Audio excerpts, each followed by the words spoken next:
Bhaskar news में आपका स्वागत है। मैं सुरजीत वर्मा। हम ले चलते हैं आपको फिरोजाबाद, जहां पर पूर्व मुख्यमंत्री अखिलेश यादव ने जनसभा कर भाजपा पर साधा सीधा निशाना। समाजवादी पार्टी, हम और आप सब लोग चुनाव की तारीखों का इंतजार कर रहे थे। 5 साल का जो कार्यकाल और डबल इंजन की सरकार का जो कार्यकाल हम लोगों ने देखा, उसके बाद चुनाव की तारीखों का इंतजार था। और जब से चुनाव की तारीख आई है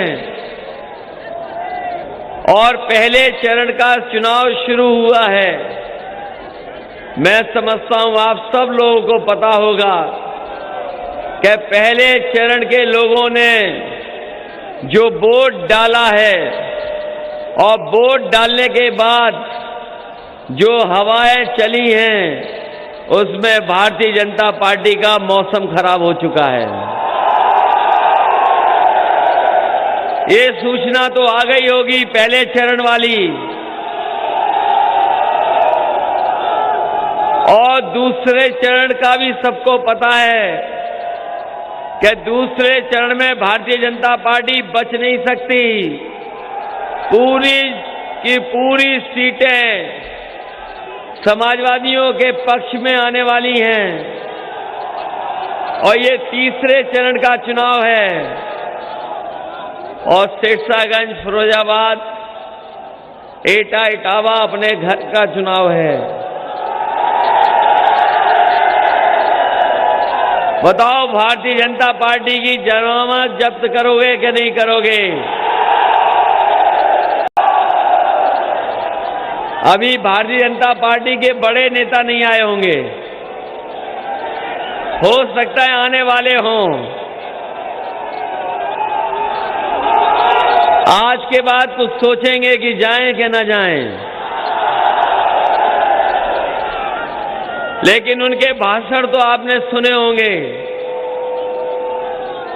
उनके जो छोटे नेता हैं वो छोटा झूठ बोल रहे हैं, बड़े नेता हैं तो बड़ा झूठ बोल रहे हैं, और जो सबसे बड़े नेता हैं वो सबसे बड़ा झूठ बोल रहे हैं। बताओ, भारतीय जनता पार्टी झूठी पार्टी है कि नहीं है? इन्होंने कहा था कि जब सरकार आ जाएगी तो हम किसानों की आय दोगुनी कर देंगे। हमारे किसान भाइयों बैठे हो, बताओ, आपकी फसल की कीमत भी ये सरकार नहीं दे पाई। आय दोगुना दूर करना वो नहीं हो पाई, लेकिन फसल की जो कीमत किसानों को मिलनी चाहिए वो भी नहीं दे पाई। और आप में से लोग खाद और डीएपी लेने गए होंगे। बताओ, डीएपी मिली कि नहीं मिली? खाद मिल पाई कि नहीं मिल पाई? और जब खाद की बोरी लेकर के आए होगे तो बोरी में से चोरी हो गई कि नहीं हो गई? ये भारतीय जनता पार्टी वाले कहते थे कि हवाई चप्पल पहनने वाले हवाई जहाज पे चलेंगे, और जब से इनकी सरकार आई है इतना डीजल पेट्रोल महंगा किया है कि अब गरीब की गाड़ी नहीं चल पा रही है। गरीब अपनी गाड़ी नहीं चला पा रहा, नौजवान अपनी मोटरसाइकिल नहीं चला पा रहा, और खाने पीने की चीजों से लेकर के सरसों का तेल भी महंगा हो गया, और खेतों की रखवाली करनी पड़ रही है। खेतों में तार लगाने पड़ रहे हैं। और रहा बचा जो हमारे मुख्यमंत्री जी का सबसे पसंदीदा जानवर है, सांड, वो भी खेतों में घुसा जा रहा है। बताओ, सांड खेतों में घुस रहा है कि नहीं घुस रहा? तो ये चुनाव उत्तर प्रदेश का सांडों को भगाने का भी है।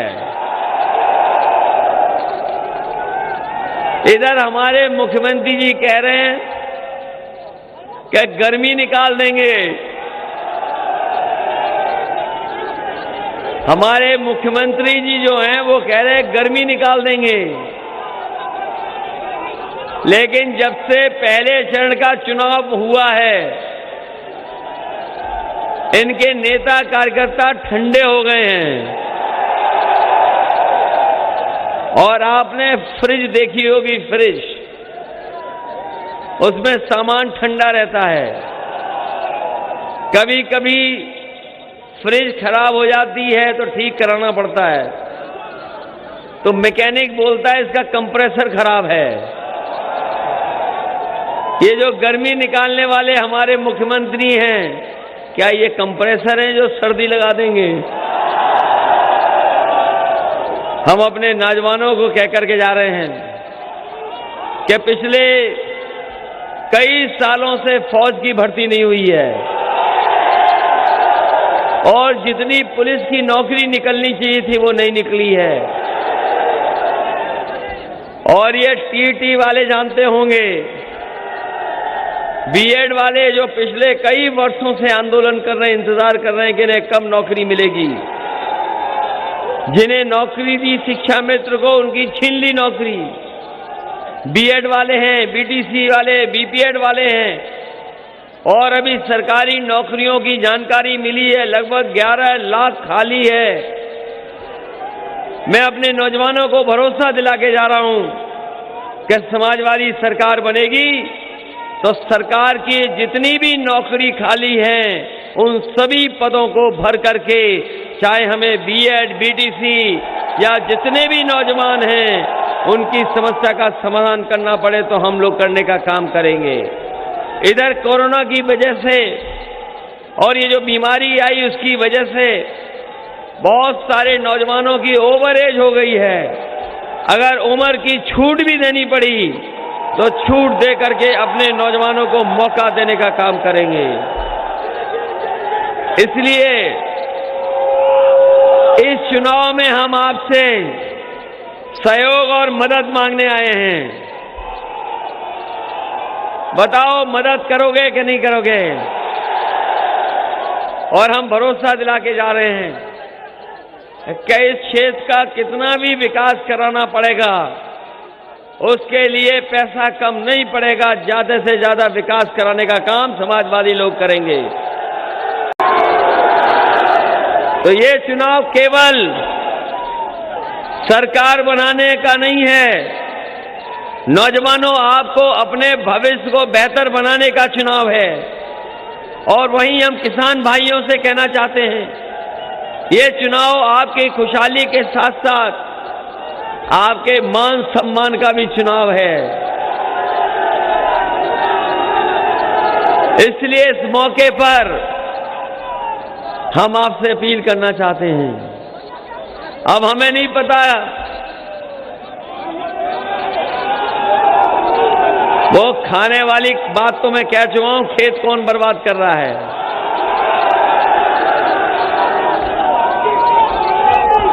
ये हम जानते हैं कि खेत को कौन खा जा रहा है। अरे खेत को तो बचाना ही बचाना, लेकिन अपने वोट को भी बचाना। कहीं ऐसे लोग तो नहीं जो हमारे ही बीच के वोट खाने के चक्कर में आ गए हों।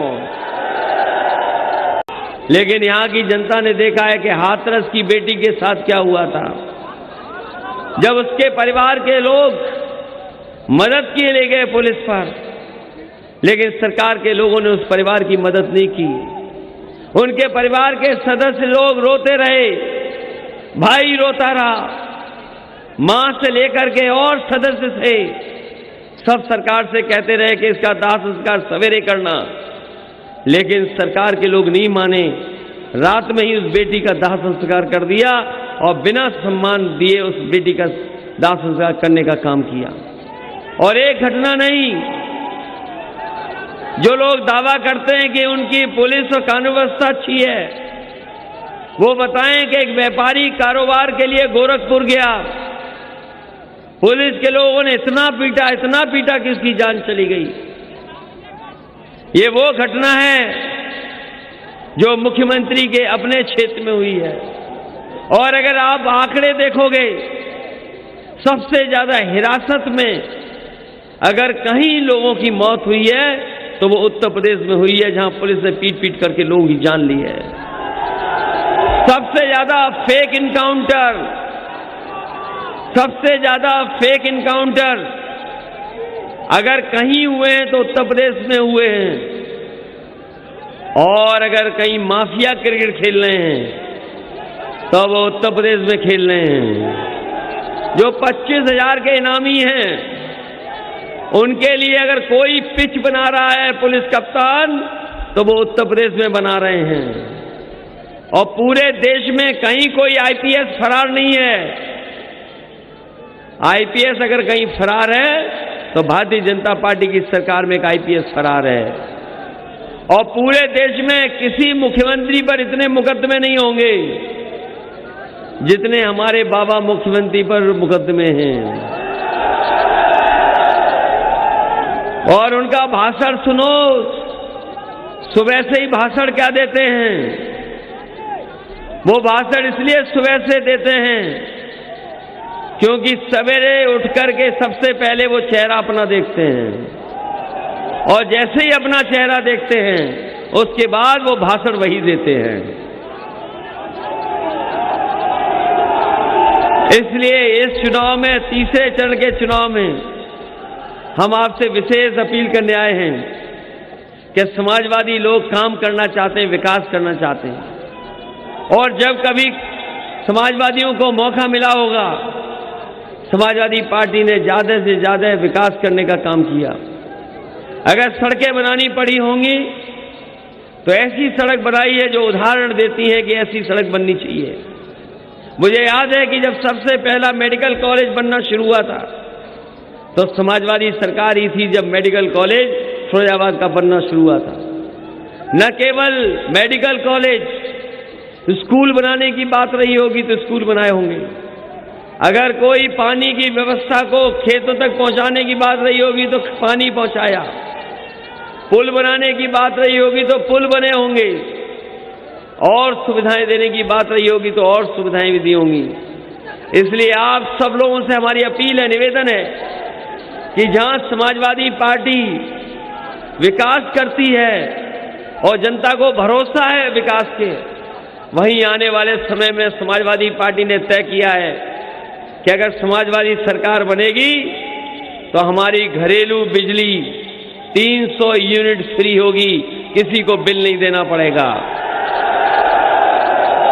न केवल 300 यूनिट फ्री बिजली होगी, साथ ही साथ हम अपने किसानों को जो सिंचाई है, सिंचाई पहले की तरह माफ होगी। और सिंचाई के लिए जो बिजली दी जाएगी उसमें भी कोई पैसा नहीं देना पड़ेगा, पूरी की पूरी सिंचाई माफ होगी। जब से बिजली के लिए माफ किया है तब से बीजेपी घबराई हुई है। बीजेपी अपने भी घोषणा पत्र में लाई है कि बिजली को कम करेंगे, सस्ता करेंगे। हम उनसे जानना चाहते हैं, अगर आज सस्ता करने की बात कह रहे हो तो बताओ गरीबों से 5 साल आपने बिजली का बिल ज्यादा क्यों वसूला है? बताओ, जब बिजली का बिल आता है तो आपको करंट लगता कि नहीं लगता? महंगी हुई बिजली कि नहीं हुई? किसान सम्मान राशि में तो केवल 500 रुपया महीना मिलता है, लेकिन जब 300 यूनिट फ्री बिजली होगी तो बताओ कितने पैसे की मदद समाजवादी लोग करने जा रहे हैं आपकी। बताओ, 300 यूनिट अगर फ्री होगी तो हजारों रुपए की मदद है कि नहीं है? तो 500 के चक्कर में तो नहीं आ जाओगे आप। और हम अपनी माताओं बहनों को कह के जा रहे हैं, पहले 500 रुपया मिलता था सम्मान राशि, पेंशन, इस बार हम लोग 3 गुना देने जा रहे हैं और साल का 18,000 रुपए देने का इंतजाम कर रहे हैं। वहीं हमारे जो गरीब किसान हैं, उन्हें खाद के लिए लाइन में खड़ा करना पड़ता है, होना पड़ता है। उनके लिए अगर फ्री 2 एकड़ से कम वाले किसानों के लिए खाद और डीएपी फ्री देने का इंतजाम समाजवादी लोग करेंगे। और केवल यही नहीं, हमारे कर्मचारियों की पुरानी पेंशन बहाल होगी। बहुत दिनों से मांग थी कि पुरानी पेंशन बहाल हो। समाजवादी सरकार बनेगी तो पुरानी पेंशन बहाल होगी। और ये एम्बुलेंस जो व्यवस्था खराब कर दी है भारतीय जनता पार्टी ने, उस एम्बुलेंस को ठीक कर करके, और अगर एम्बुलेंस ज्यादा भी बढ़ानी पड़ी जिससे गांव में रहने वाले लोगों को इंतजार न करना पड़े एम्बुलेंस का, अभी कम है एम्बुलेंस, अगर एम्बुलेंस दुगनी करनी पड़ेगी तो दुगनी भी एम्बुलेंस करने का काम समाजवादी सरकार में होगा। और कानून व्यवस्था को लेकर के जो डायल 100 बनी थी, जो अब डायल 112 है, इनकी गाड़ियां भी अभी बदली नहीं इन्होंने, सरकार के लोगों ने टायर भी नहीं बदले, गाड़ी का रंग भी नहीं बदला, केवल नंबर बदल दिया बाबा मुख्यमंत्री ने। इसलिए कानून व्यवस्था को सुधारने के लिए और लोगों को न्याय मिल जाए, उनके साथ कोई अपमान न कर सके, उसके लिए अगर हमें गाड़ियां भी 100 नंबर वाली बढ़ानी पड़ेंगी तो दुगनी करने का काम समाजवादी लोग करेंगे। इसलिए इस मौके पर मैं आप सबसे निवेदन करता हुआ, और खासकर अपने उपस्थित साथियों से निवेदन कर रहा हूं, वही अपने व्यापारी साथियों से भी निवेदन कर रहे हैं कि इस कोरोना के समय पर सबसे ज्यादा संकट अगर किसी के ऊपर आया तो व्यापारियों के ऊपर आया। जिस समय लॉकडाउन रहा, व्यापार बंद हो गया, कारोबार बंद हो गया, कोई उद्योग नहीं चला, व्यापारियों को लेकर के संकट पैदा हुआ, कारोबार नहीं चल पाए, स्कूल बंद रहे और स्कूल की सबकी सब व्यवस्था ठप हो गई। इसलिए अगर जहां हमें व्यापारियों की मदद करनी पड़ेगी वहां करेंगे। और हम अपने किसानों का धन्यवाद देंगे कि कोरोना रहा, बीमारी रही, लॉकडाउन रहा, लेकिन किसानों ने अपनी खेती और किसानी नहीं छोड़ी, जिसकी वजह से हमारे देश की अर्थव्यवस्था बच गई। और अगर किसानों ने छोड़ दी होती खेती तो हमारा देश की अर्थव्यवस्था नहीं बचती।